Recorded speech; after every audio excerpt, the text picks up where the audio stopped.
Hey, what's up guys? Welcome back to another episode of Redline Repairs. Today we're going to be working on the Mustang, and we're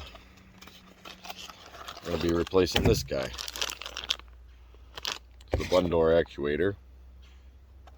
If you ever heard this noise,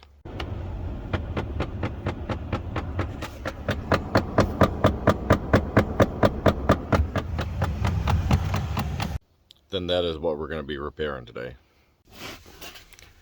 So you're going to come down here under the glove box. You got 4 screws. I believe they're 7mm.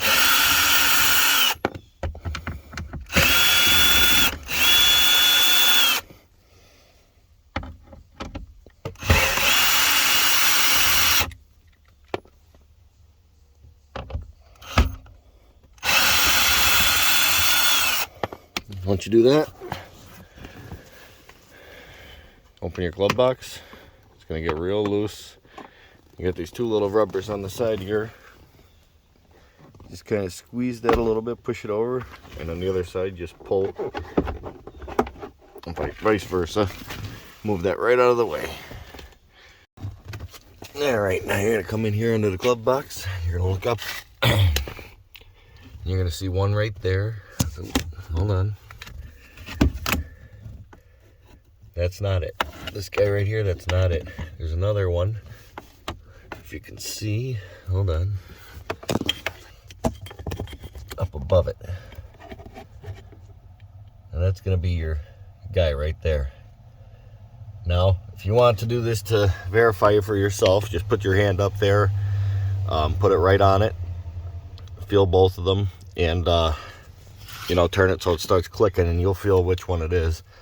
From what I understand, this one here, the lower one, this is like your hot and cold blend door, and that one up there is the position of the vents. Okay, so this is going to be like next to impossible for me to film, but if you look up in there, I believe there's 3 bolts. They're 8mm. We got one there. Then you got one back here. You can see it's got like a flathead on it. And there's one more back behind that other one that I just showed you. I'll show you when I get it out. Alright, so looks like there's 2 screws. That one that looks like a flathead there. The 2 that I showed you. And yeah, here she is. I don't know why there's a piece of electrical tape on it though. And this plug here, you're gonna, I don't know if I'll be able to do it on video, but that red clip, you're gonna, yeah, you're not gonna be able to record it, but you're gonna push that back, and then this little black button here, I guess, push that in and pull your wire out. Okay, there we go. Old versus new. Looks the same to me.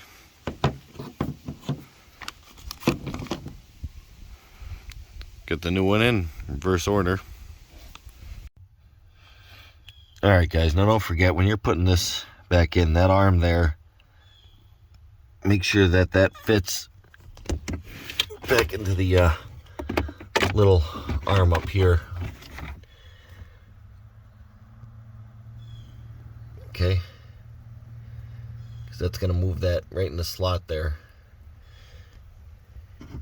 That's going to move that back and forth. It's going to pivot up here. You're going to want that in there, so it can slide back and forth as that rotates.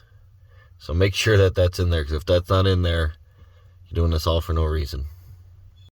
Your best bet when you're putting this back on, trying to line that arm up, a few helpful things. See this little plus back here behind the screw? That fits on a little tab. That's going to help hold it there for you.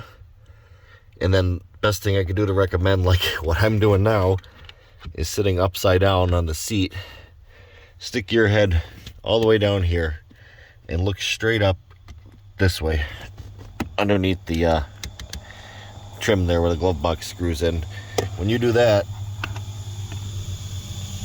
you're going to be able to see and be able to see right up in there as you get that mounted. It's horribly uncomfortable, but that's the easiest thing. And if you're getting another kind of clicking up here near the defrosters like I am, there's another actuator back here behind the gauges. And to get to that, just grab your gauges right here and here. Give a good pull out. You'll see they just pop right out by clips, this whole section here.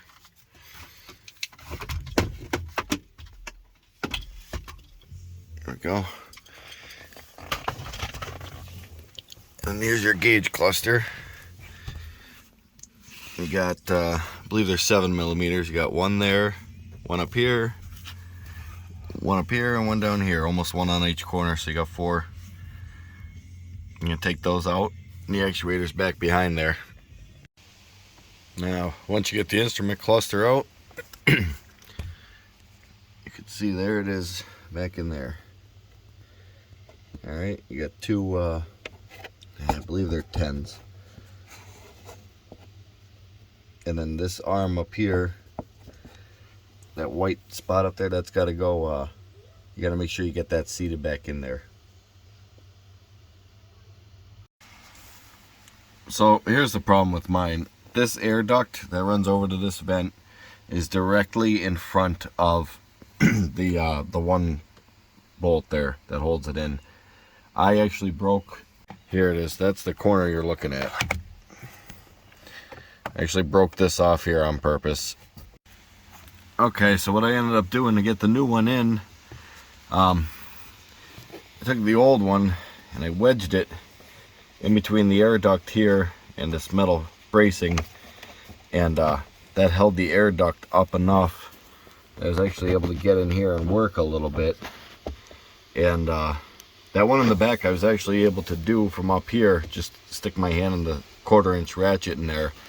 This one up here, that was, I basically had to get halfway on the ground, put my right hand through here, and my left hand up underneath the back, and basically hug the steering wheel and hold the ratchet with one hand and turn it with the other, and I was able to get that tight down. So now we're just going to plug it in and push this little red tab back in. Let's give it a try. Okay, now both of them are replaced. We're gonna give it a shot, make sure everything works here.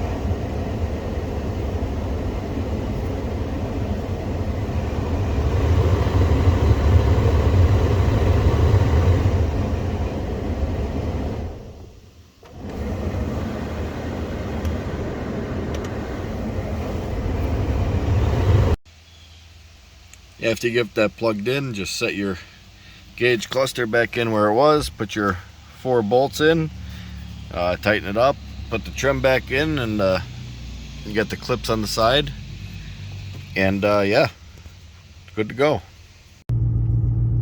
Okay, here we go, just another video to show you everything's working the way it should.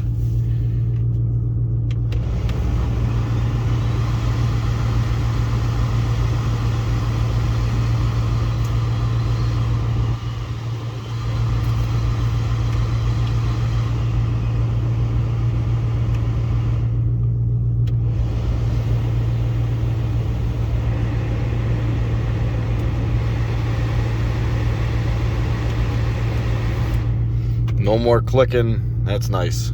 Everything works the way it should. Okay guys, well hopefully that video helped you out, especially because that driver's side one was just a real pain. If it did help you out, please hit that like, comment, subscribe, and until next time.